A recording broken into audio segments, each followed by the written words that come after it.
আসসালামু আলাইকুম। পাকিস্তানে 2023 সালের 9 মে দাঙ্গার ঘটনায় দেশটির তেহরিক ইনসাফ পিটিআই প্রতিষ্ঠাতা ইমরান খান আন্তরিকভাবে ক্ষমা চাইলে তাকে মুক্তি সম্ভব বলে জানানো হয়েছে। দেশটির প্রধানমন্ত্রী শাহবাজ শরীফের রাজনৈতিক উপদেষ্টা রানা সালাউল্লাহ একথা বলেছেন। ইমরান খানকে গ্রেপ্তারের পর ওই দিন তার সমর্থকরা বিভিন্ন স্থাপনা ব্যাপক ভাঙচুর চালায়। ওই দাঙ্গার ঘটনার জন্য পিটিআইকে দায়ী করা হলো তা অস্বীকার করে আসছে দেশটির সাবেক ক্ষমতাসীন দল।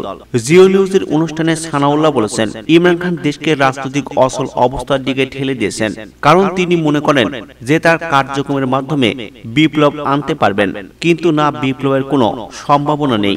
9 মে তারিখের জন্য ক্ষমা চাইলে কি খানের মুক্তি সম্ভব? এমন প্রশ্নের জবাবে সানাউল্লাহ বলেছেন, আমি মনে করি 9 মে তারিখের জন্য যদি তিনি ক্ষমা চান তাহলে আলোচনা এগিয়ে যেতে পারে, অথবা হয়তো আমরা কথা বলতে পারি। এর আগে তিনি বলেছেন, আদালত যদি পিটিআই প্রতিষ্ঠাতা ইমরান খানকে মুক্তি দেয় তবে প্রধানমন্ত্রী শাহবাজ শরীফের নেতৃত্বাধীন সরকারের কোনো আপত্তি থাকবে না। উল্লেখ্য, গত 1 বছরের বেশি সময় ধরে আদিয়ালা কারাগারে বন্দী রয়েছেন ইমরান খান।